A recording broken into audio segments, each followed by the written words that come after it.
Simon & Schuster AudioWorks presents Star Trek: The Next Generation.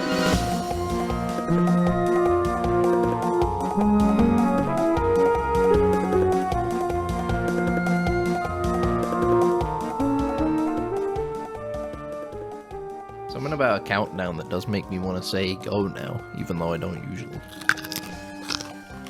Yeah, You know what I mean? I got some carrots before you. What? Yeah, I made us a snack of some carrots. And you felt like I'll eat them now, Mm-hmm. instead of in the moments before.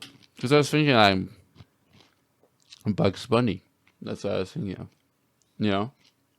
When you say you were thinking of Bugs Bunny, do you mean you were just considering his existence, or were you like, I want to be like him? I want to be like him. You want to be like him? Yeah. Because he's Like so eating confident. carrots And he eats carrots, and I show. love carrots. Maybe I'm halfway there, you know? How many carrots have you got? I ate one before we started. I got two more, so I had 4 in total. Yeah, that's too many.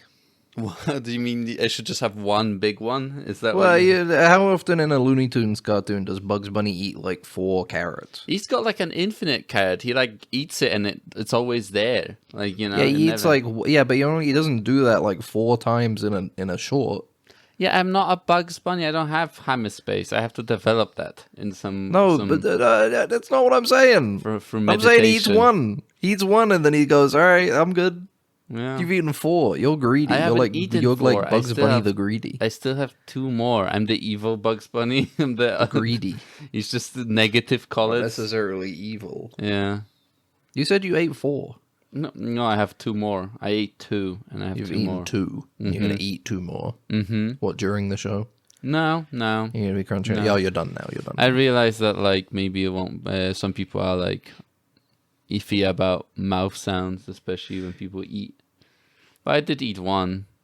You didn't hear it, but the viewers will hear it. Yeah, it didn't come through on Discord. It sounded Which like was yum, nice. yum yum yum yum yum yum. It was like That's my what you tiny sound mouth. like when you eat. My tiny mouth. Yeah, you eat like some kind of chinchilla. Yeah, I eat like a little hamster. Yeah. I hold it in my both hands and yum yum yum. It's like rotating it as you Yeah. eat it and stuff. Exactly. Yeah. It goes into my cheeks and I store it Little in there known for fact, later. Max is only 3 inches tall. And I'm It's a fluffy. tiny creature. Tiny, And you're like fluffy? Would you Yeah. want fur? Let's say furry aspect aside. Let's say, like, forget about the whole culture of furriness, right? Mhm, yeah. Uh-huh. Would you want fur? But would it be like wolf hair, or would it be like ape hair? Like, would I? You choose. You get to choose. Fuck. You get to choose the type of fur that you get. I feel like monkey hair would be better, like ape hair. You want to be Especially- better man? Yeah, I want to be better, man. Yes. Yeah. You want to be And Robbie be- Williams better man? Because I feel like it would be. I would have to like if I got like dog hair, I would have to like move somewhere colder, you know. Sure. Because then I would just be like warm all the time. You know? You could have like short dog fur. I guess, but then it's what's the point, you know? You'd be like a Chihuahua fur. You know? Chihuahua, yeah. I would just look weird then. I would just have a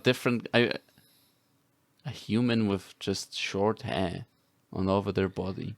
Yeah, I Or suppose so. different patches of color on you. You don't think a monkey is similar, where it's like you'll just be heating up too much again? It's like, but they're like live in like jungles and stuff where they're like in environments that are, you know, warm, you know. Mm-hmm. So that's why I'm thinking what would be a better option, you know. The dogs can live in warmer environments Or too. I could, but they have short hair. But I would maybe polar bear hair, and then I'll live in the Arctic, become like Sure. a cryptid. They also have a lot of fat though. And then I play on my Xbox. I have a cave, and I live in a cave, and I play on my Xbox. And You sound like a Banjo-Kazooie nuts and bolts character. yeah, and I just Like they go to the ice world and you're there in your igloo. and with I'm your going 360. You go like yeah. and then I give you a little quest. Build me a car using these elements. And I it's need a car that I can play Xbox in. Here's an Xbox. It has to be Here's a attached Jiggy. to the vehicle. You did it. You did it. Here's a Thanks. Jiggy. Now drive over there and beat up Gruntilda What with does your she do? Xbox car. She just Gruntilda? wanted to be hot, like young and hot, right? That's her, like, She wanted. thing. She was in the first game. She kidnapped your sister so she could steal her youth. She wanted to be hot, but she wanted to steal your little sister's youth to get that, which isn't very nice. And then I think in the subsequent games, she just wanted revenge, pretty much. She just wanted to kick your It's ass. just, she never let it go. Yeah. She fucked up, basically. She wasn't able to do her evil deed. Therefore, it's your fault. Therefore, I'm going to go after you. Yeah. In an evil manner. That's insane. Is Banjo-Kazooie, do Well, you think nobody said Gruntilda was mentally well. Do you think Banjo-Kazooie is going to come back? Xbox is going to be like Banjo-Kazooie remake. A remake would come out, but not a next Banjo-Kazooie. I think the time's passed. I think if we were gonna get a revival, it would have been like 5 years ago. They give like Banjo-Kazooie, he looks like hyper realistic. He's got like Unreal Engine hair and like a face, like, you know, like it's more human, you know. It's like they kind of shifted in between, like in the middle between a human and a bear. It's just they slid it right in the middle, you know. Well, I think the thing is two things. Firstly, all of the people that worked on Banjo-Kazooie do not work at Rare anymore. That's true. They're gone. Secondly, I think they operate on kind of like they go to Microsoft with the ideas and go like, we want to make a game like this, and then they go, sure, we'll fund it. Not anymore. And I don't think it doesn't seem like anybody wants to make a Banjo-Kazooie game there. Unfortunately, we had. I think the time to have done it would have been when the Sex Box came out, like Sex 4 Box years came ago out. or whatever. Yes. But it didn't. I feel like we're too far gone. What People was have that moved game on. that the chameleon one? Ukulele. Ukulele. I think the thing is as well, we're definitely in. We've moved out of the retro throwback indie game of like NES, Super Nintendo era, and people are now in love with making low poly platformers in the style of like N64, PS1. That's true. There's a lot of them. There's a lot of them games. Card, roguelike, Slay the Spire, or Balatro type. Yeah, games. but that is not really relevant to the conversation. I was thinking about them. People do be loving cards nowadays. Banjo-Kazooie themed Balatro style. You want to make like a Banjo-Kazooie deck builder? Yeah, exactly. Could work. And you climb a spire. Oh of some no! What sort. if it's like it's a deck builder, but it's You like build a car. the jigsaw? No, it's jigsaw pieces. Oh right. And you fit them together to do stuff. That's awesome. We should Because like the make that. jiggies, the jiggies, you know. What's the? I don't even want to say that word. What does that The word? fucking in Banjo-Kazooie, where you collect when you've accomplished something, you get a jiggy. That sounds like a. You know, you pick it up and it goes. Doop, doop, doop, doop, doop, doop, doop, boom, boom. I don't know. I never played Banjo-Kazooie games. You played Nuts and Bolts? Nuts and Bolts, but I played like a demo of it or something. You know. Nuts and Bolts would go crazy if it had come out like 10 years later. And also wasn't called Banjo-Kazooie. It was like people would have been like, holy shit, this game's awesome. Yeah, they can release their creativity. Everybody loved Kerbal Space Program, you know. Kerbal Space Program. What's that? Mars First Logistics. That was just Nuts and Bolts. That's true. Like through and through, and people were like, holy moly, this game's okay. Actually, I don't think it really took off super well.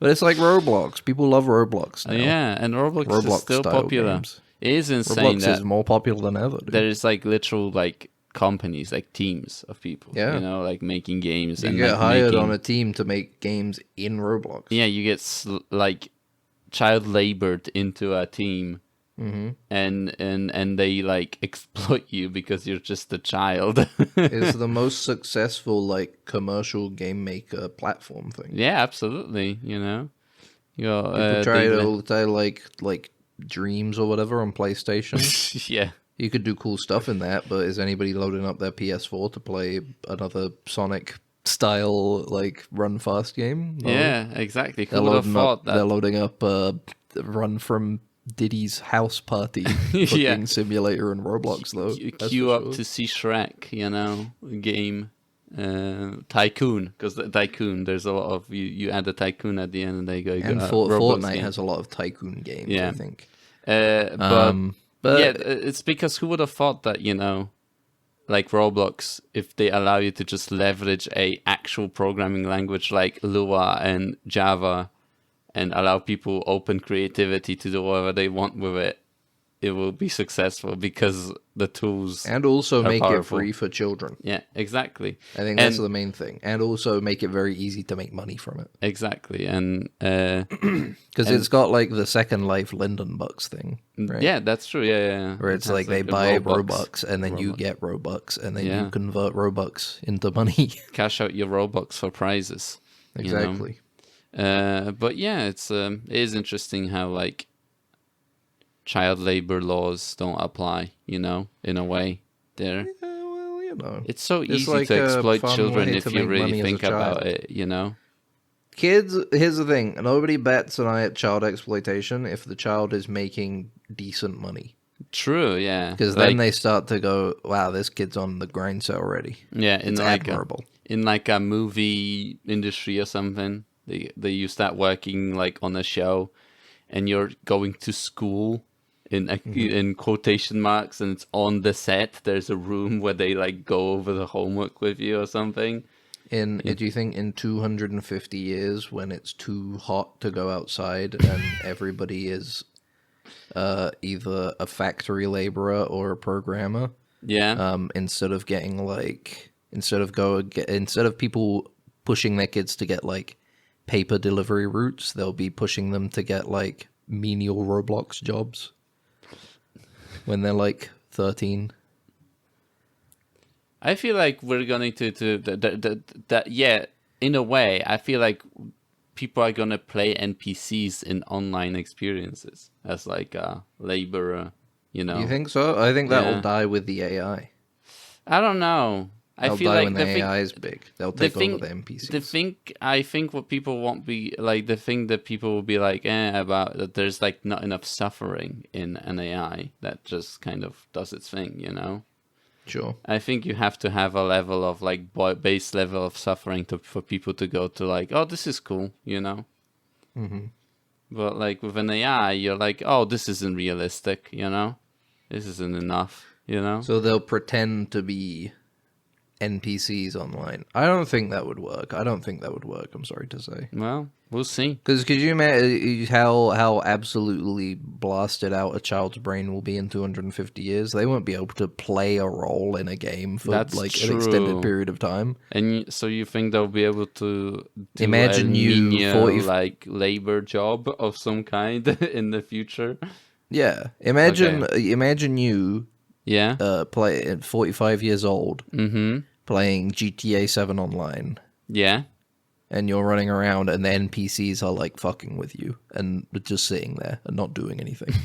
You'd be like, "I want my money back." Mm-hmm. That's true. Yeah. It wouldn't work. They gotta get like menial code.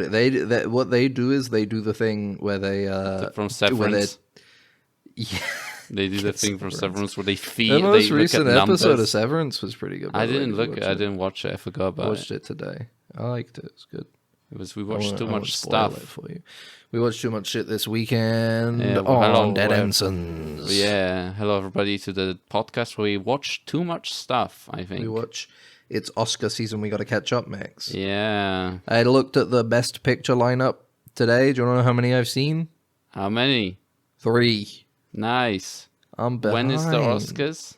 When? March? Well, you have time. Yeah, I'll catch up. You can do it. You can do it like you did it last year, where everything that won was not something you saw.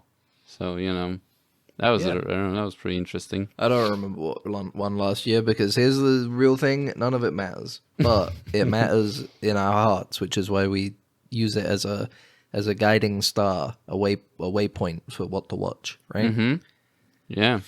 And boy, did we watch some films this week! What did Boy, we watch? I'm Ben. Good. This is Max. Oh yeah, of course. Yeah, this is still the intro. This is Dead Ensigns. This Well, I just me. realized we forgot to say our names. Yeah. I think I And- said your name, Max, at the beginning when I was rambling on about something. When I was eating a never said carrot. my name. Something about the carrot. Yeah, probably. Maybe. You called me Bugs instead, actually. No. What, like the character in Matrix 4? Yes, exactly. The lady? Bugs? Yeah. Mm-hmm. Yeah. That's why. Because she was like a bug in the system, but Yeah. also she was like Bugs Bunny. Mm-hmm. That's true. Because she would go through holes and end up in Albuquerque. In Hammer Space. Or taking the wrong turn Mm-hmm. at Albuquerque. Or one of those things. Okay. How was Well, your yeah. week, Max? It's been fine. Hanged out with some people on the weekend. Yeah. Yeah. It's Yeah, I did interesting. too. And yeah, watched a bunch of garbage, right? Yeah. All of Mostly. it. Mostly, yes. Somebody. We went to see a limited screening. I guess it's just a normal screening. It was limited because they didn't show it in places for I don't know what reason, which is the It's Brutalist. limited because I think they recognize that there's not a huge market for 3.5 hour long dramas about how hard it is to be an immigrant in America. An immigrant and an especially artist during on top of the that. mid. Yeah, an artist as well in the mid 20th century. You know. Mm-hmm. Yeah, exactly. And So I can't blame people for not going. On top of that, the screening we went to was itself not very good. yeah, we had two big exit signs that were right next to the screen, just glowing. The seats, honestly, it took me back. The seats felt like they were from like 2001. Mm-hmm. I felt like I was watching Shrek at a young age again. in the Yeah, cinema. it was also the room was very cold. They were It was trying to quite get cold. us a 4D experience of They really were. an immigrant escaping Hungary in winter. That's what they were trying to I do. tell you to what, us. I felt hungry because this is a 3-hour movie. I should have grabbed That's snacks true. beforehand. Yeah, that's true. I got some chocolate. You know, maybe that's why I enjoyed it so much. I really felt for Laszlo because in that moment I was cold, hungry, and uncomfortable. Yes, that's true. It's exactly the same. But what you don't realize is that what matters is not the journey. The journey is truth what that is important. it's Destination. the destination that matters in the end, you know. Without it, there's no point, you know. Should we But, just yeah. before we begin? Because I should we save the Star Trek one for last? I guess we'll talk about that one last. Yeah, I feel I like think we so. could. I feel like we'll go into that one. Let's the most. go through all the garbage quickly, and then we can talk about And we can the talk Star about Trek. the new stuff. Who would have thought there was? because new it was a Star Trek surprise. stuff? It was a surprise. was. It was. These are scrolling through, and there it is, front page. Could you So- imagine how embarrassed it would be? Because that was the weekend it came out. Could you imagine how embarrassing it was if in like 2 weeks we were like, wait a minute, that movie came out like 2 weeks ago? Ay. Oh no! Oh, brother. Well, luckily we got to get it out of the way early, and now we never Yeah. ever have to think about it again. Exactly. I was sitting in bed last night, and I remembered that I had even watched it. I was like laying there, and I was like, "Oh, I have to talk about Section 31 tomorrow." Yeah, I had to open up the Wikipedia page and kind of read through the synopsis a little bit just to remind myself what happened in the movie. It's But- kind of crazy that they even bothered to release it. I'll All be right, honest. okay. Let's Yeah, go we'll back get to to the it, we'll get to it. Brutalist, and we'll get onto the other The stuff later. Brutalist. What the do you story think of the Laszlo Brutalist? Topp's, a fictional architect. I've after ruminating on it some, I enjoyed it. I liked it. Mm-hmm. I thought it was a good movie. Yeah, I don't know. Like the thing about it is that like I find it's very myself- cynical. It's a very cynical. It's a very film. good, very cynical movie. I feel like It's very harsh. It's quite dark. Goes in places that I'm not expecting. But sorry, continue. I get the kind of messaging and the themes in the movie of exploitation and just kind of cultural differences and the kind of search for hope and acceptance in a different place, you know, and kind of the expectation to pick up from where you left off, especially after like a tragic event, you know. Sure. And you know, but I felt the movie kind of slipping from me after I finished watching it. Basically, I've seen a lot of people say that the second act is much weaker than the first act. Or the second part, I guess, the post intermission. Yeah, in my opinion, the A strange way to say it. Yeah, I don't know why I said that. It was. I feel like the first act is a big build up, isn't it? Like you expect like this him slowly kind of it's building up to the fact that he's going to work on this big project, right? And I feel like it doesn't really pay off, you know? You feel like there's going to be some sort of like it goes to places, right? It makes certain like leaps and stuff, but I didn't expect those sort of leaps, you know. Like I thought it would be something to do with the building itself, you know, or I don't know, like the ending to Laszlo's story is very kind of like it just deflates, you know, at the end. There isn't like anything that I don't know. See, the way I read it, the way I read the film, and I guess from what I see other people talking about it as well. Obviously, I'm not immune to seeing other people's opinions. Is that it's like that is kind of part of the main messaging of it, you know? Mm-hmm. Like the first half of the movie is all about like hope, you know? Yeah. He gets a lot of good breaks and stuff, and he starts to gain hope, and he starts to gain like some understanding of like, you know, what makes the idea of this country great, this big melting pot of America and stuff, you know. Opportunity. That's the opportunity and everything. Literally land of opportunity. The land of opportunity. But then the second half is where it veers off into the cynical, and you start to the reality. It really starts to show like, first of all of the trust that he thought he had is non-existent. Ultimately, his patron is constantly like undermining him by getting secondary input and stuff on it. Yeah. And just generally going behind his back to do stuff his way. But then also just he loses a lot of momentum, obviously, like you said, but he loses a lot of momentum because stuff out of his control causes issues, and then the whole dream is like put on hold. Mm-hmm. Yeah. And then when it comes back later on, it's this horrible twisted version of it, you know. It doesn't have this same like a kind of youthful optimistic view. It's now just like it needs to be done for his own existence, you know, to justify his existence, to finish something, you know, and move on, to be able to finish it as well. And then I think like literally coming to the theme of like the reason why he became an architect, which is to create monuments, right? To create things that survive and like stuff that lasts. Lasts, you know, and like letting go of that project would mean letting go of why he did the things he did, you know, which is becoming an architect, you know. And then even more so, not to I guess spoilers, not that it's really a movie that you spoil. Yeah, exactly, yeah.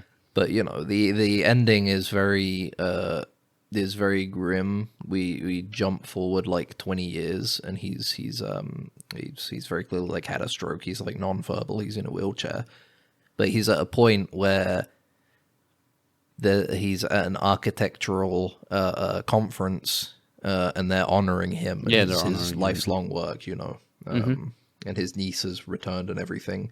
and they have presumably been living in Israel for the last 20 years. Yeah. And the way it's portrayed is like, you know, the final messaging, which is, I don't think is the message of the movie, but is what the movie is about, you know, is the idea of the end justifying the means, you know? Yeah. The outcome is the important part and not what it takes to get there. Mm-hmm. Which is like, you know, it's commentating on that kind of, on the previous generation and some of our generation as well. The idea of like the suffering that our forefathers went through, you know? Yeah. And how their suffering is kind of like not as important as the world they built for us, you know? Mm-hmm. And what we have and appreciating it. And I think it's more of an indictment of that idea rather than being that, you know? I don't think the movie's trying to say the end justifies the mean, but being an indictment of that idea, you know? Mm-hmm. Because Laszlo goes through some horrible shit and the things, I guess I won't go into detail on what is done to him, but it's pretty atrocious. A choice that is very harsh, and I think was a good choice as It's very much within as excessive as it can be. It's within the themes that. It's very provocative.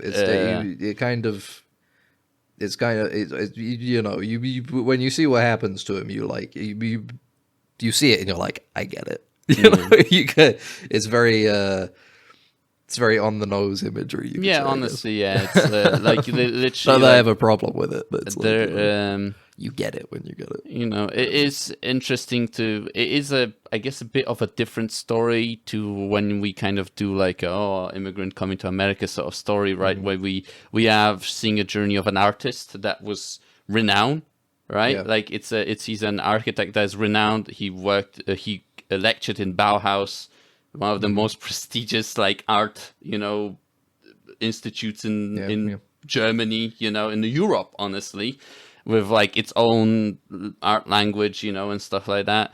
And you can see him kind of trying to show that perspective or like that style in America, and there's like no kind of what's it called, like market for it. You can see that the people don't understand it, like they literally don't understand what he's doing, you know.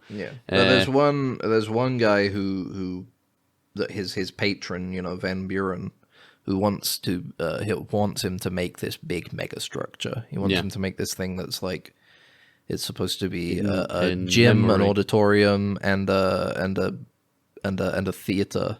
A gym, auditorium, and a reading, like a library, a reading area, all in one, and then eventually a chapel as well. And he's trying to get him to build this monument, and despite all of the, you know, the horrid shit that Van Buren does and puts Laszlo through, and all of the horrid stuff that Laszlo has to go through he has to endure to do it, none of that matters in time, I guess, you know. Because ultimately people like his niece and stuff kind of speak for the history of it, you know? She's literally like speaking for him at the end, and like about his work and what it means and everything. Exactly. And I think obviously that's kind of feeds into, because Israel is important to the film.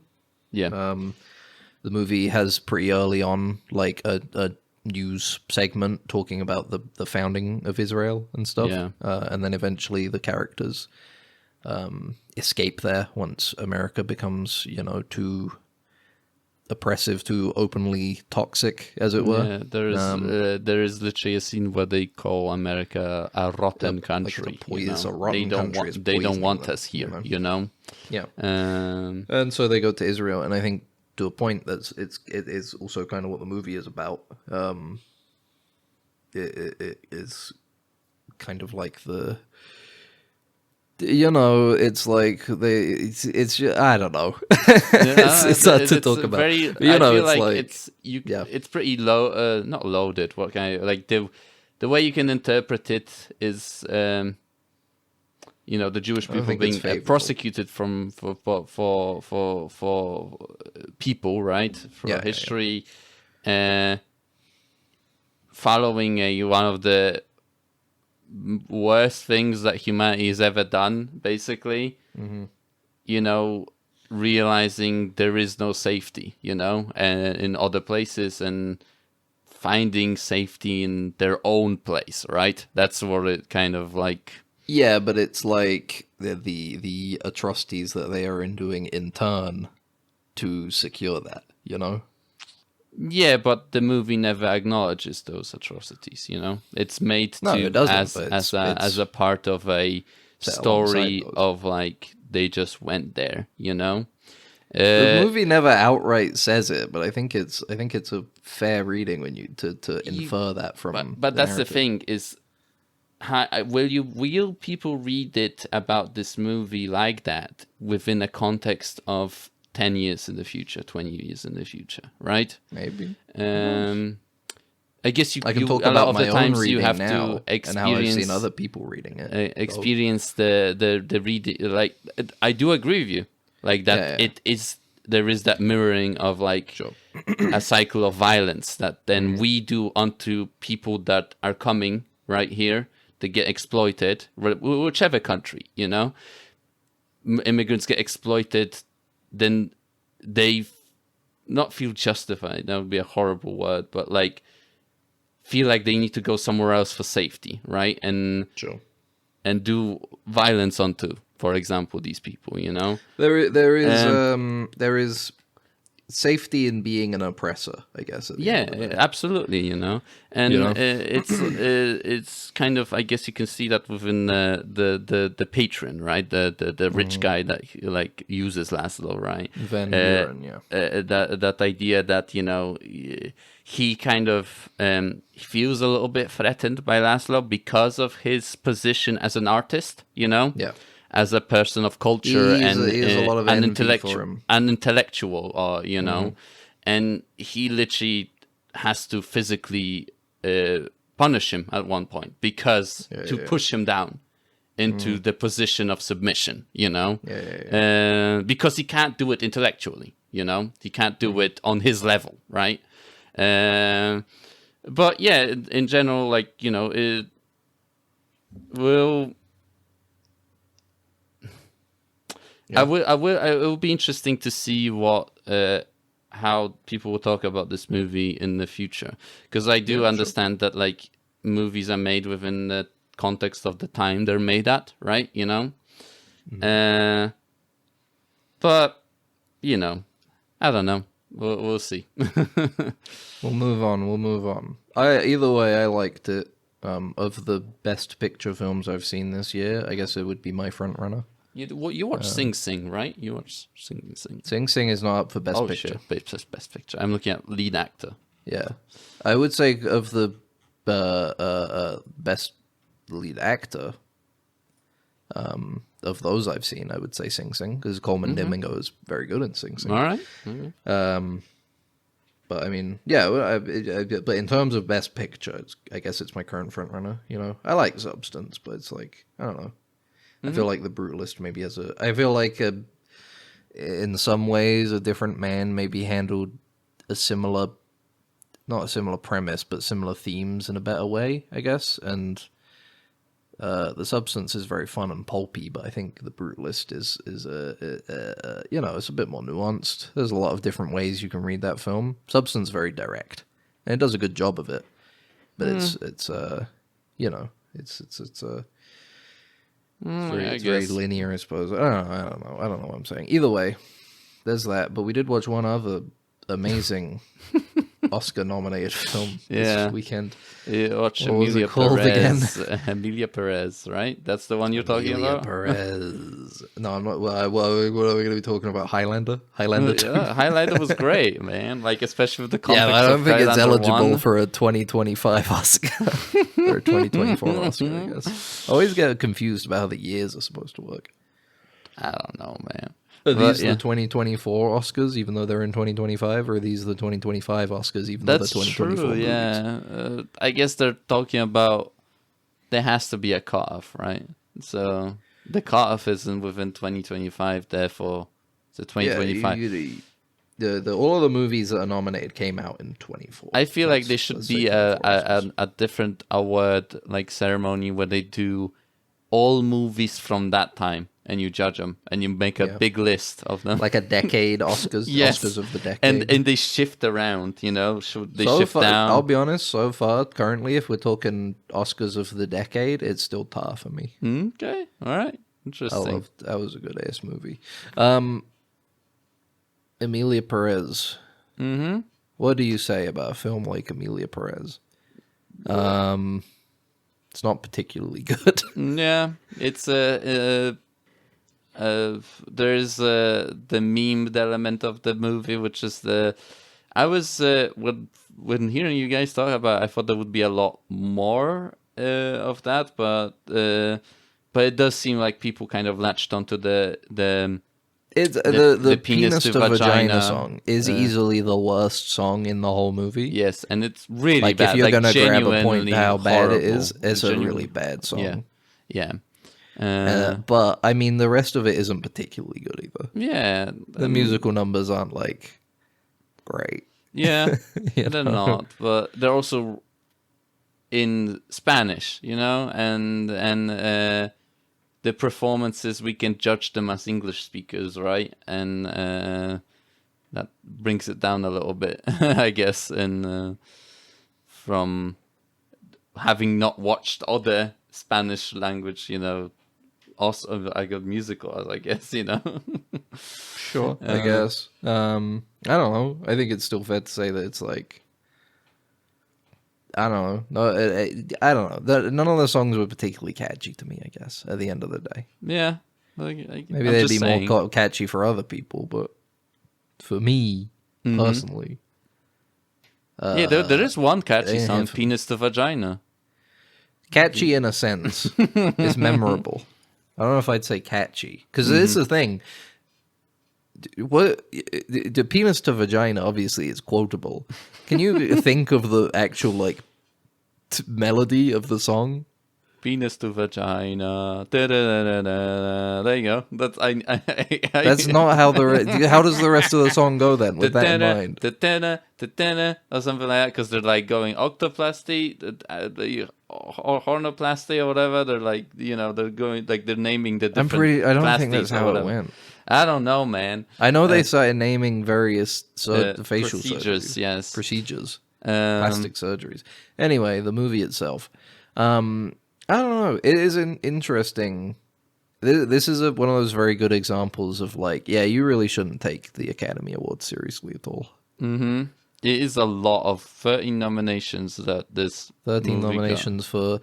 It's not a good movie, but it's not atrociously bad. No. From what I understand, Mexican audiences aren't too happy with it. Okay. And the transgender community isn't particularly happy with it either. Mm-hmm. It's kind of like, who does like this movie? And apparently the Academy likes it a good amount because it's been nominated for 13 different awards.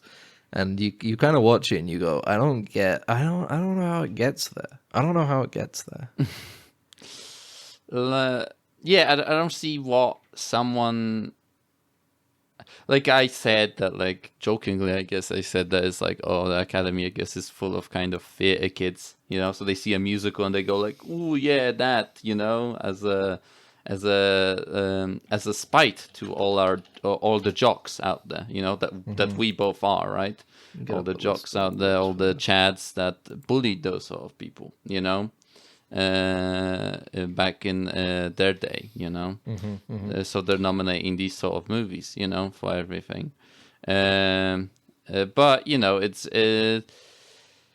this story, I don't know, there is a lot of weird stuff, even within the structure of the story. They had the entire thing with the song that the character of the main character is trying to find a doctor, a surgeon that will perform the surgery. The song everybody's heard, the song heard around the world. Yes, and penis to vagina. And we see her going to different places like Thailand, Bangkok, all these different places where you can go to get various numbers of surgeries. Just hundreds of places, because like it shows Easily. that so many, it shows us Yeah. visually. And then she ends up going to like this one particular guy in Israel, you Yeah. know, and this guy is like, I don't even want to perform the surgery. Like he's genuinely like, you can't fix yourself, Yeah, his you main need to thing was like a lack of belief. It's like he didn't really believe that the person was transgender. Yeah, exactly. Which I think is a thing that a lot of transgender people can go through, Mm-hmm. The idea of belief, Yeah. of a doctor needing to like believe you in order Yeah. to make choices in your life, I guess. Yeah, that's true. And But but then that's the one they go with, and Yeah. they don't really explain why why he particularly none of the other is- ones can be used. Yeah, exactly. Like she the main character, the lawyer, then gets him to come to the Mexico. person, and then he does the entire like questionnaire thing with like writing down all the notes and stuff, like verifying this person, like, and it's like, I don't know, this is like, it just feels really weird, There's a lot of like there's a lot of just strange, very, kind of contrived choices. These are kind of things where it's like you're like, why are they doing this? And then it becomes apparent later on so that something else can happen, Yeah. that wouldn't Yeah, have yeah, yeah. happened otherwise. Yeah, like the entire Like thing the whole go. start of it is like the lawyer, Zoe Saldana's character, who is Rita, gets approached by Carla Sofia Gascon's character, Manitas, the cartel kingpin, I guess, who eventually becomes Emilia Perez, and says, I need you to find me a doctor who will do surgery for me so I can transition. And then after that, I'm going to go and hide. I'm not going to be a drug lord anymore. I'm going to live a new life. Yeah. So you're kind of like, okay. So they'll go into hiding. So you got the whole thing where she's trying to look for somebody to do the surgery. And like you said, they have lots of options, but none of them get dismissed or anything. But they ended up on this Israeli guy. This Israeli guy does the surgery and everything. And then we jump forward in time, Emilia Perez's wife and kids have been relocated to Sweden. No, Switzerland. Emilia Perez, she's faked the death of Manitas and has gone into hiding, supposedly. Mm-hmm. And Rita is now very rich because she gets paid a lot of money by Emilia Perez. Yeah. And then we jump forward 4 years, and Emilia Perez has decided that, I can't live without my kids, so she finds Rita again in London and is like, hey, can you reunite me with my children? Yeah. And it's like, okay, but they go back to Mexico. Yeah, they like, why, like, to the place Which doesn't feel where very necessary. if someone would have recognized her, would have been pretty bad. Basically, like, previous, like, she was a kingpin after all, like a, like a criminal that killed people and stuff. they don't just go to like a small town or anything. They go to Mexico City. Yeah, They go to the capital of the country. Yeah, and they bring Selena Gomez's character Jesse, and their children back to Mexico City. But the whole time, I'm just thinking like, why didn't Emilia Perez just go to Switzerland? Yeah, exactly. Wouldn't or that like have been easier? any other place, honestly. And the reason was so that the story could continue to happen, because the Exactly. only way there would be conflict is if they went to Mexico. Yeah. Yeah, Because that's Emilia true. Perez decides, first of all, Emilia Perez decides, I need to atone for my past crime, so I'm going to start finding the bodies or the people that are missing in gang-related crime. And the thing is that she becomes the like public figure She of becomes this a very organization. public face of this charity. She's on the news and everything constantly. Uh-huh. And then on top of that, Jesse's thing is that she reunites with somebody that she was sleeping with, while Manitas was, still alive, I guess. Having an affair with, so she reunites with him and begins that relationship again, which causes tension later on. And it all only happens because they decide to go to Mexico. And it's like, Yeah. wasn't the whole premise of this that you were going to go into hiding, right? That was the Yeah. idea. Mm-hmm. But then all sorts of other problems happen. Funnily enough, she doesn't get like silenced or anything, despite trying to stick her nose into various cartels, businesses and yeah. stuff. Yeah. And then she finds somebody and falls in love with them. Falls in love with them. Jesse wants to marry the guy Gustavo, and then take the kids away because obviously she's not aware that Amelia Perez is her husband from before, her deceased husband. Mm-hmm. She ends up like kidnapping him and everything because Amelia Perez cuts her off of the money because she doesn't want her to take the kids away. And Gabriel, who watching the movie with, I think made a very good point in that it does feel like it's supposed to feel like a telenovela almost, you know? Yeah, that's true. It's very, yeah. it does feel very melodramatic. Oh, yeah, change of life and stuff like that. Yeah. It's got all of that stuff, but it's yeah. like, man, it's not very good. Yeah, it's not very good. I don't. What kind like, of things do we have it nominated for here? Best Picture, Best International Feature, Best Director, Best Actress, Best Supporting Actress, Best Adapted Screenplay, Film Editing, Sound, Cinematography, Makeup and Hairstyling, Original Score, and Original Song. It's just very... I don't know how a lot of these get there. Robbie know? Williams is can't be nominated for any of these. The He music can't. ones. In fact, he was nearly nominated for one of them at least, but then they disqualified him because it used a sample or something. Just can't win. And it's but like yeah. makeup and hairstyling, best sound, cinematography, film editing. It's like I don't think it really had that great in terms of the technical awards, let alone as a best picture. You know? Yeah. It's very strange. This We watched it anyway. We wouldn't have watched it otherwise. You know, that's the thing. It's the kind of movie that I think very few people would watch if it weren't for this meme outcome aspect of Not it. even the meme. No, I don't even mean the meme aspect. Oh I yeah, just but mean, like the nominations, it being yeah, nominated. Yeah, People are watching it purely because it's like it's getting recognition in a lot of award circles. Yeah, and then people are watching it and having a disconnect, being like, "That really?" Yeah, it's The movie. just I'm looking at the Mexico section of the reception on Wikipedia. Emilia Perez has been widely panned in Mexico as the film was screened at the Morelia Film Festival in 2024. Mexican audiences reportedly resented a lack of sensitivity and context, as well as Audiard's broad comments acknowledging that he had not researched the Mexican context in depth. Oh, awesome!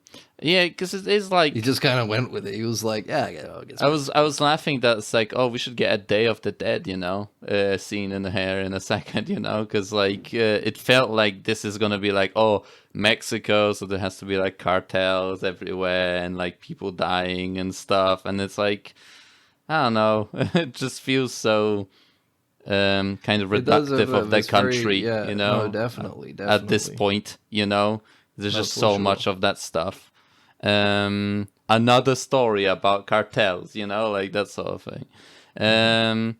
But I think the reason they chose is, I would say, because I think the main point of the film is to question the idea of like, second chances. Should a horrible criminal be given the chance to find their true self and redeem themselves? Because that's a big thing in the news. A lot of people talk about, transgender criminals and stuff, incarcerated criminals, and whether or not their gender identity should be validated or not. Or not. I get the it. Movies are kind of about questioning that, but it doesn't do a very good job of it. Like the thing about it is that like the reason for why I feel like this kind of movie fails at that is because in this particular movie it's a person that has immense amount of wealth. Mm-hmm. It's just like a person that has access to funds and can send up a lawyer like that's on the clock to organize everything. I feel like very few people like that want to transition have that access to such resources. Yeah, you know, definitely. No, so for sure. it feels like, who is this movie? What is this for? You know, for these particular. What are you trying to say, sir? Yeah, like I don't know. What's the point here? I feel like, look, not to be like, the guy who's only ever seen one transgender movie, seeing his second transgender movie, but it's I just think about from last year. Like, I saw the TV Glow. It's a beautiful movie. Yeah, And it feels like it has something very interesting and specific to say about this concept, exactly about this life, and the idea of not living it. Whereas this movie is so broad and feels like it doesn't say anything whatsoever. Yeah, exactly. But I honestly, I feel like in order for movies like that to get recognized, like the good ones to get recognized, unfortunately, people need to really want to recognize the bad ones first. True. I don't know why. I feel like it's a step that needs to be done in order for the other the good recognition, or recognition to the good stuff. I don't know why. I just think it's an unfortunate fact that you need the really like on the nose and dull stuff that people who aren't aware of any of this stuff can pick up on. Mm-hmm. Like me and you, I don't know any of the people who vote on the Academy, but there's a good chance that me and you have more knowledge about the kind of things that a transgender person might go through than average Academy like voter, right? I guess, yeah. And if hearing the kind of rumors and the stories of a lot of people are going like, yeah, my dad's been on the board for like years, but he doesn't watch any of the movies. I watch the movies and I tell him what to put down. I'm just his kid or something. It's like, I don't know, like the academy system is weird probably and pretty outdated. A lot of guys on there, a lot of guys and girls who seem like they don't really care that much. And they don't care about movies, They don't care about movies, not like us. We need to be on the Academy. They'll put for the animated movie that the fucking Inside Out 2 is gonna win because that's the only one they saw because they went with their like grandkids or something, Yeah, it made the most money. So it made the most money, yeah. But, did they see Wild Robot? They might have seen Wild Robot. That one was pretty popular. Yeah. But I can't. But here's the thing: I can't talk though because I don't think I've watched any of the animated movies from this year. We watched Snail, right? We watched Snail. Oh god, yeah, that's one where I'm like, really, that one? It couldn't have been that slow of a year for animation, right? We already talked about them. We already talked about it. We already talked about how Ben hates it. He was like, I think the other movie he did was better. The one with Philip Seymour Hoffman. That's all I'm saying. I think but did that movie a lot of similar in themes executed better. That's all I'm saying. Well, what? All right. I'm just saying that did that movie come out last year or before these Oscars? It did well, not. no, that's true. It's true. It did not. I can't say it did. All right. But yeah. Anyway, and now if we want to talk about take it outside of the Oscar nominations, finally, the thing that we actually made this podcast we've been waiting years for this. Is it fair to say we've probably been waiting for this for 2 years? Honestly, we were, because we're always like every once in a while we're reminded of Section 31. We think about Discovery. Discovery's over, and then we think like, but Michelle Yeoh's Section 31 TV show movie is going to be coming out at some point, right? Forget about that. It's not a TV show anymore. Yeah. But it feels like a TV show. It feels like a really bad one. The beautiful thing about us realizing that it came out was we were watching Highlander and the clock struck midnight as we were finishing Highlander 2. But it was even... I think it came out on the 24th. I think it came out on the Friday. I don't know, but that's when we saw the banner for it. Was on the... Because we would have... The thing is that I feel like we would have seen it before, because it was a banner that was shown to us. That we were like... I was like... I looked at it and it was released on the 24th. Okay. I don't know why it wasn't advertising that to me immediately. you know. Well, it Then, was probably like, you want to watch more Tulsa King, right? yeah, Tulsa King. That's right.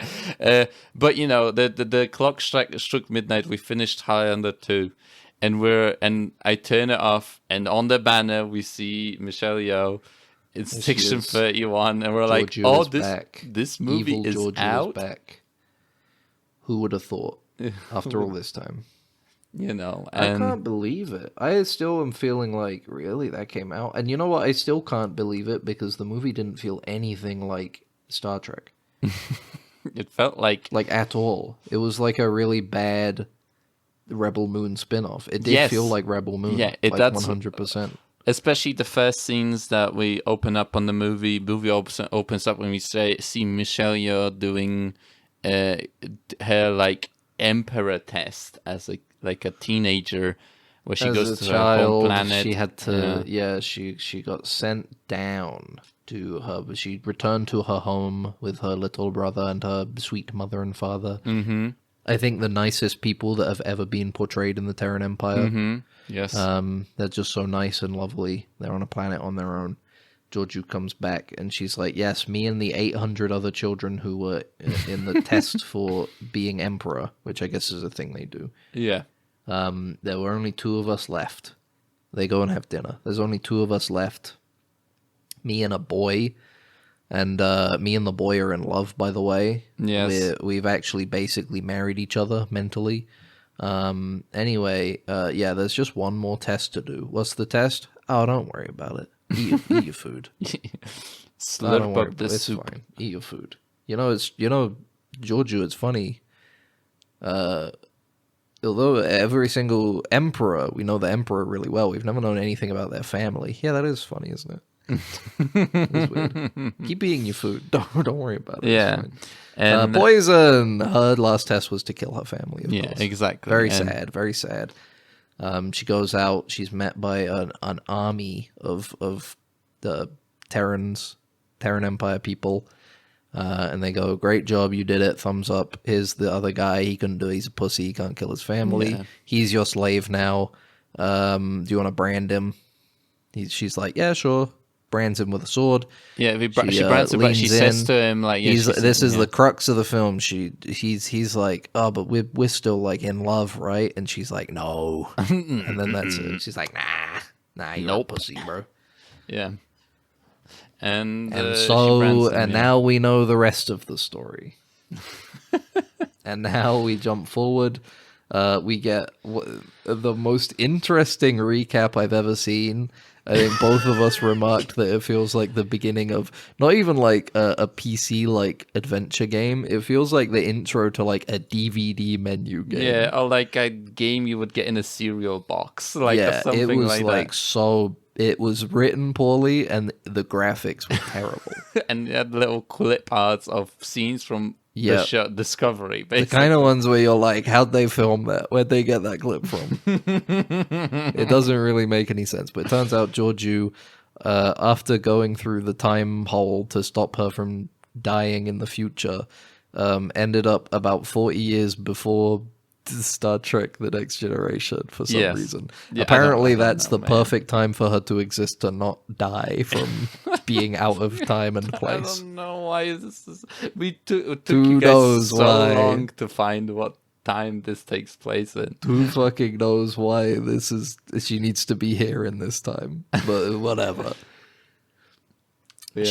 She's swindled a space station. She like runs a space station. She has Like a like space a bar. fifth element, like a fifth element you called it, you know? Yeah, Like a Star Wars Casino Planet type space station. Mm-hmm. And she Yeah. runs it. She's like the madam. She runs the whole thing. And then it turns out there's some shit going down on there today. There's a bad deal going down. The guy is trying to sell like a doomsday weapon to some other people who are secretly Section 31. And their plan is, we're going to get our shapeshifter guy to pretend to be Michelle Yeoh to take part in it. But unfortunately, she's just too quick. She's just too smart. Mm-hmm. And she doesn't get her identity stolen. And obviously, all of these agents of Section 31 go, bumbling well, idiots, I guess yeah. you're now part of the plan. Yeah. I guess now you are the new 6th member of the party. Welcome The Suicide aboard. Squad, yes. This movie is so... That's our setup. This movie is so bad. Yeah. So I don't think I've seen that many digital zooms in any piece of media in like I don't even So know. many. This is jacked with digital camera I've watched movements all so over much the place. garbage, and Just the camera sliding all over the place in like a really it's robotic tweened motion. It's zoom, shaking, zoom out, shaking, digital shakes, shaking, digital zoom, digital spins. zoom out. There's multiple spins of the camera, like Yep, you know, character just spinning around, just Yeah. like it's all like flipping and then flipping Yeah. back. It's so bad. This movie is a atrocious. It's insane.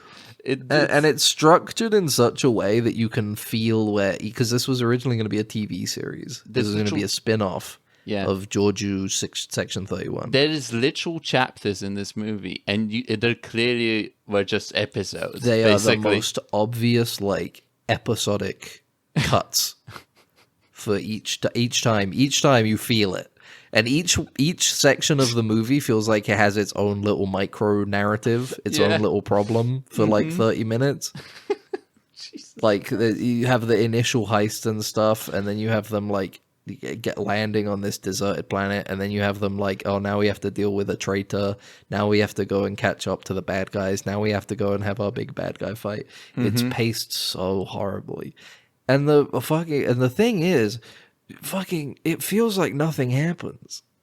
Yeah, we don't This get to movie is know so anything bad, about man. these characters. The only thing we know is that lady that works for the Starfield is a chaos goblin. You know, She's a chaotic little chaos goblin. she's She a loves hacking chaos. chungus chaotic goblin. You know, She is kind of a hecking chungus. She's a quirk chungus, as they Yes, say. You know that image? exactly. No, I You know the haven't image seen of the quirk chungus, and the guy and stuff. it. No, you could. No, I haven't seen. There's It's a guy a funny in a mech picture suit. because it's just like really, This- you feel like, oh, this is really bad. This image. There's a guy in a mech Sort of made suit by where you're somebody like, really upset. I have never seen a mech suit like that in the. Yeah, he's entirety of wearing Star Trek. he's wearing like a GPU. he's mining Bitcoin. It's like on it's his- like taped to a black like spandex outfit. And Yeah. it's just like PC parts taped to him. yeah. There's a tiny guy. There's a microscopic guy who pilots a robotic Vulcan. Mm-hmm. There's a chaos goblin lady who's from Star Trek. It's from Star Trek, from Starfleet. Their leader is a genetically engineered human from the Terran Wars. Yeah. There's a shapeshifter, not like the DS9 shapeshifters, but like a different kind of shapeshifter. What else? There's a lady that which there's was a bald like lady who dies very quickly. she dies immediately. She has irresistible magnetism, but then nothing happens because she dies. A Yeah, guy she just shoots gets her a shot. laser and she Yeah. Mm-hmm. disintegrates basically. So here's the rest of the story.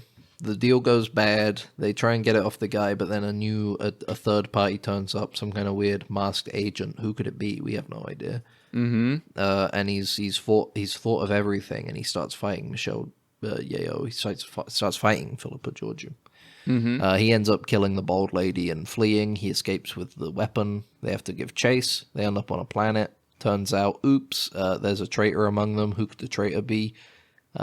Mech guy ends up getting killed. They don't know who killed him, but they are able to figure out who killed him. It was the microscopic guy. He's working with the bad guy.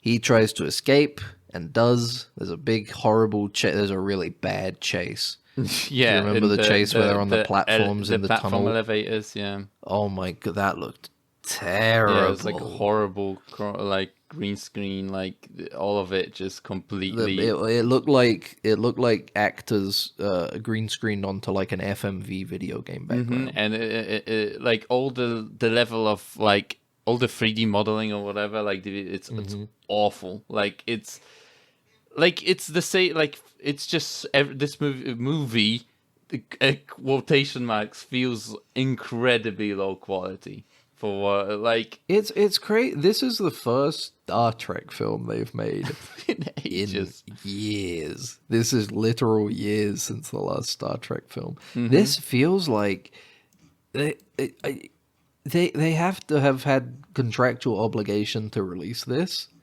Yeah. Because I don't think there's any way they would have released this otherwise. I guess maybe they had contracts with the That's what I'm actors or saying. There must something. be some kind there's- of contractual obligation to release this because this is so bad. Dude. But how did they- This is like shelve it. This is like write this off, delete everything that happened, and just write it off for tax reasons. Mm-hmm. I just can't think of like how could they like. So do you think they shot the episodes or did they not shoot the episodes? I think what And happened then is cut they it- wrote it for TV, and then Yeah. the pandemic happened. Yeah, that's And then it got reworked into a movie because they put more effort into Strange New Worlds instead. But they took the same scripts basically, or like They chopped it. They squished it together and probably took out like a couple episodes. You know. That's why there's so Slimmed much stuff down. like missing from these like characters. Like you don't like these people are like you don't know these people the entire episode. Like the There's episode. just they're all so distinct, yeah. but like you don't get any time to really development them, so they just feel like somebody had like a Star Trek tabletop game they wanted to do a one shot. Yeah. So everybody came with their most interesting Star Trek idea they could based on old stuff. Yeah. They're like, here's my I got a genetically engineered guy from the Terran War. Oh, my guy's like a cool shapeshifter. Oh, my guy, he looks like a Vulcan. He's actually a tiny guy inside of the guy Vulcan. inside, yeah. I'm a Anyway, bald lady. you're all gonna follow around Philippa Georgiou for the next hour and a half. Yeah, and and she then becomes we're never the- gonna see you ever again. Yeah, she becomes the boss immediately and basically bosses everyone around. And they're like, "Why is she telling us what to do?" And he's like, "I'm just like whatever." And it does feel like in each episode they'll have like a scene where they like develop these characters further. They'll have like a 1-to-1 and we learn something about their past and stuff. Like we know nothing about the like shapeshifter guy. Like he does not get a single like scene where he like talks to somebody about anything else but the story. Like we're going like solving an issue. He's nervous around Michelle Yeoh. Yeah, wow, But okay. he finds her intimidating. That's something, I guess. I guess. Anyway, they give chase. Turns out there's a wormhole. There's a portal to the Terran universe, the evil Yes. universe, and it opens like every 4 hours or something, and nobody knows about it. And they're gonna go and take the bomb over to the Terran Empire, and they're gonna come and take over the regular timeline, I guess, the regular universe. And Michelle Yeoh can't let that happen. They're evil. She don't want to go. She don't want them to take Yeah, over. don't wanna again. let She's them do nice that. now. She's chiller now. She's not nice, but she's slightly more chill than she used to. Yeah, she's a useless tyrant because she grew a conscience. That's all And it whatever. turns out this masked evil ninja guy, it was her slave. It was the other guy in the contest from the prologue. How crazy is that? Yeah, that's insane. I There's never but wait, hold on. That. There's a scene where we see him die from poison. He takes poison and dies, and Michelle Yeoh goes, "He's dead. He died, but he's back. What happened?" Turns out he was microdosing the poison, He so was he was just, immune to he it. got actually. super into microdosing from what because and also carnivore diet that also helped, you know. What's your preference? Do you prefer the trope of guy who microdoses the poison to build up a resistance to it, or special type of poison that simulates death? I like simulates death better. I think I honestly. prefer the simulate death more as well. I think I prefer the simulate death. I don't know if that microdosing of poison works. I feel like I don't think it does either. Yeah. I think you just get fucked up and then you die anyway. I felt, yeah. It just gives you, like, it just slows down your heart rate or whatever, the other one, you know? And there you go, and people think, yo, this guy's fucking dead, you know? Yeah. And he bites a little blood capsule in his mouth. And it was like, Well, he "Oh, I foamed died." up. In the movie, he got all foamy. Yeah. But, you know, it's There's a What big else? fight, big space fight, big in-ship fight. Yeah. They managed to save the day. The doomsday device, which can kill, I think they said like hundreds of quadrillions of people. Yeah. It falls on the ground and activates because it hits the ground. Yeah, because that's that's So, it was made by Michelle Yeoh's character as a death switch or whatever, like a kill switch, not Yeah, kill yeah, switch, or whatever. Like when she dies, it would trigger basically sort of thing, Sure. to like prevent because of its Terran Empire. They're like, they'll try to kill you, but she basically made this device so they wouldn't kill her, basically. And now she regrets making it because she had it destroyed and it appeared Yeah, she again. thought I got that destroyed. Turns out, no, the guy took it. And Yeah, has they were been like hiding it for a long time. surprisingly in this fucking society of the Terran Empire, people were like, "No, I'm just gonna keep it. Yeah, I'll hold on to this for you. I'll hold on for you." Yeah, it's You fine. told Come me pick it up instead whenever. instead of destroying it yourself, you told me to destroy it. Why would you do that? Yeah, I'm just gonna take it. it's mine now. but- Keepers. Bullshit happens. They save the don't- day. They don't reconcile. Of course, the guy's too She upset. tries. She tries hard. She tries to go, I'm nice now. I'm She nice. hugs I him. learned how to be nice. Let me hug you, please. I actually, even though I haven't seen you for 30 years, and also I betrayed you and haven't loved you since we were like both 14 years old. Yes. Actually, deep down, still kind of think you're awesome and Mm-hmm. attractive, and I love you. So she kicks a sword at him, and then he Yeah. dies. Yeah, her elite training kicks in the end, and she ends up killing him. As much as she didn't want to this time, she had to, for the greater good. They stop the Doomsday device. They think they kill the tiny double crosser guy, but it turns out Yeah. he maybe escaped. We'll Yeah. find out. We'll find out in section 32. They blow up the wormhole using the device. Yeah, they basically, use the Doomsday. They can't stop it, so they shoot it into the portal and blow up the portal. Mm-hmm. And now every day saved. They go back to the casino starbase, space Yeah. base. Michelle Yeoh is now officially part of the team. Everybody's still there together. They're like, our Section 31 crew is so awesome and Yeah. hectic. We love each we're a other great so bunch of much. heckin' chaos goblins. Is this some kind of Section 31 squad? Exactly. And they've even got a new member. They've replaced Tiny Guy with instead his of- tiny wife. Instead of getting another actor, they worked Yeah. around it by having the wife of the tiny guy you take over the droid, like the body. Yeah, you just pilot the thing again, and then it can have the same guy, but you're his And wife have a now. different accent too. He has a different accent. Now 'Cause you're his the- wife. The first one had Irish accent. This one has like a Now you gotta sound southern like you're like Louisiana. Or yeah, something. like a southern belle. So Yeah. like I don't know. This movie is they get a new assignment from Jamie Lee Curtis. Oh yeah, and Holographic Jamie yeah, Lee Curtis she- appears it's and a- goes, I'm it's the leader of the Section 31. Your next mission is to go have an epic adventure. Yeah, it's a cameo, and she goes, "Have you ever heard of Turkana 4?" And I was like, "What's Turkana 4?" And I googled it, and it's the rape gang planet that Tasha It's Yar Tasha was Yar's planet, the horrible planet where everything is terrible. terrible, and there's just horrible rape gangs The everywhere. life is atrocious. Yeah, And they blast off for more adventures in Section 32, coming when? Well, maybe Never. never.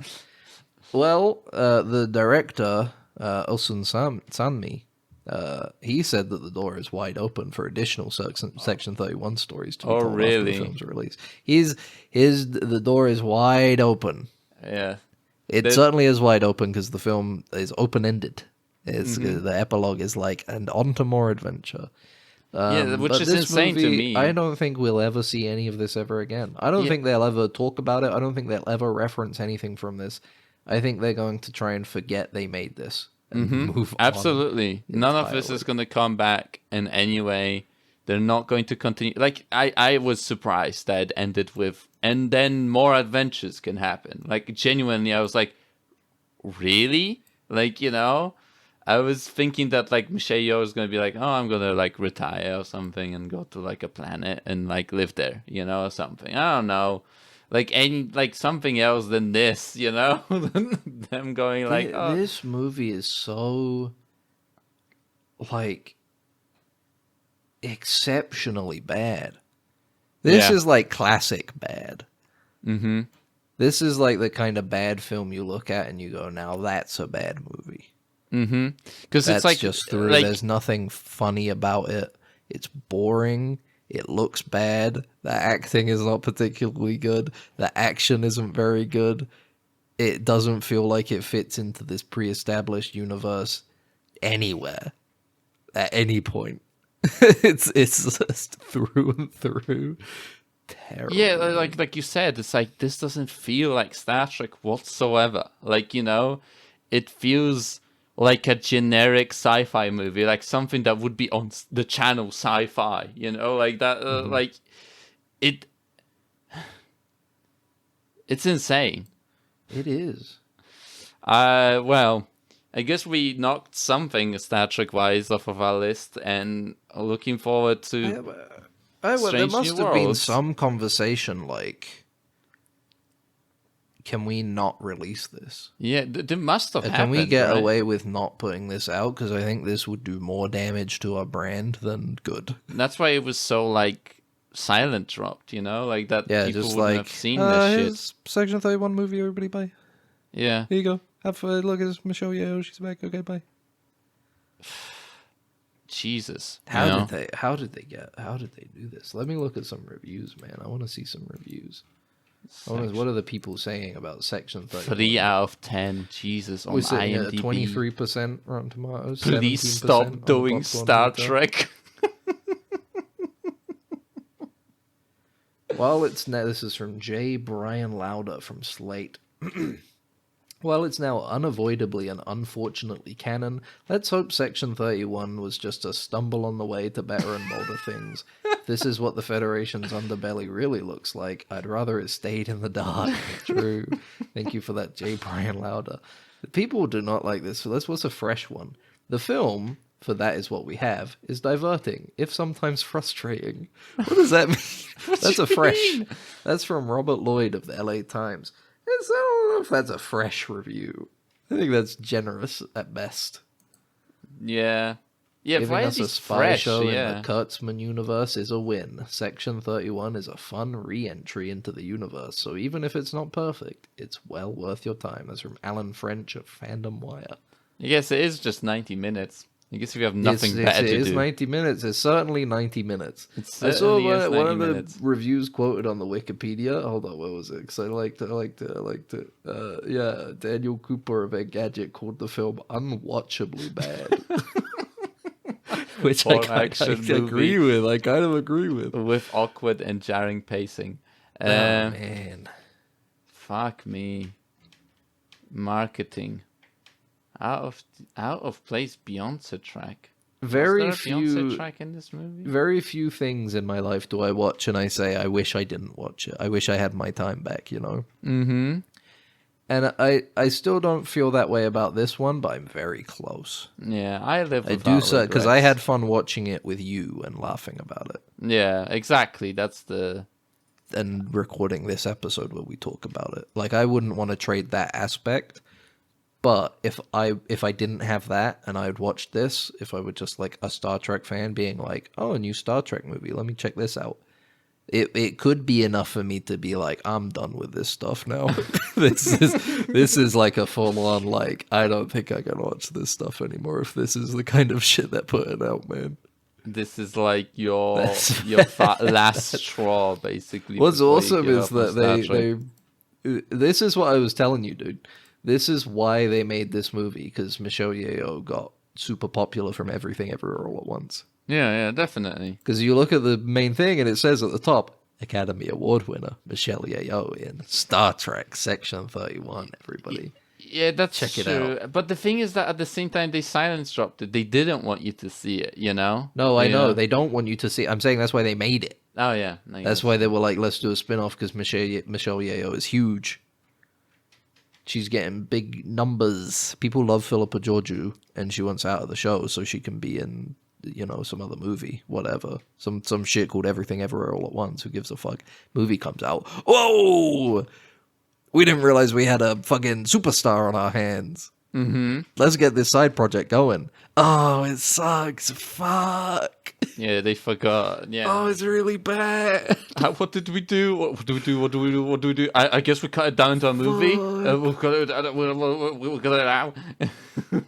Just drop that shit. Just drop. Apparently, when they were done filming and editing it, it was like under 2 hours, just under 2 hours, and now it's like 90 minutes. So they cut that shit down even further. They were fuck? like, oh, we gotta I was cut this shit. I was laughing that this is like because of the way this movie looks. I thought it was like it was Zack Snyder that cut this under Alias or something, you know, because it looks awful, and it has like that beginning scene especially looks like something Zack Snyder would make.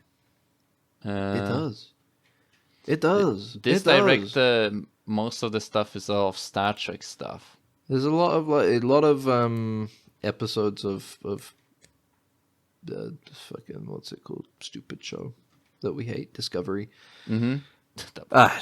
What more can we say about Section 31 other than it is bad? Do not watch it. That is not good. That is terrible. But you know what is amazing, Max? Yeah, go on. Dead Ensigns, our podcast. And you know where you can find it? You can find it on Spotify, iTunes, Amazon Music. If it weren't good, it wouldn't be on such lucrative services. Exactly. They would kick us off. We wouldn't even get through the door, you know? Well, the only place you would be able to find it is YouTube, which you can also find it there. We upload there. On all of the places, though, make sure to subscribe, save, leave a review. If you're on YouTube, you can even comment and send a message, and we'll look at it, we'll read it. If it's a question, we'll talk about it. If it's not a question, we'll probably still talk about it. But if you don't want to, use YouTube, you can go to deadensigns@gmail.com. That's deadensigns@gmail.com. You might have a conversation in the comments, and we'll comment. We won't join involve in. us, and we'll talk We're about so it. lonely. We're so lonely. We'll be the third party you didn't expect to join in, but We'll just be there. stares at you. For know? you. It can be about it doesn't even have to be about the episode. If you Yeah. just want to be like, hey, how's everybody's day been? How's it going? And we're not be going to there, we'll answer, talk. but we'll stare. We'll look at it. I'll answer. I'll answer. How are you? Okay, how are you? going? I'm all right. How are Good. you? How are you? And until next week, goodbye. Have a beautiful week and do not watch Section 31. Farewell. Bye. It's shorted out, sir. We're gonna have to phaser it. Then what are you waiting for? Right away, sir. Faster would be better, Ensign. I can't, sir. We don't want to... That's enough. But, sir... Stand aside, Carlton. I'm going through.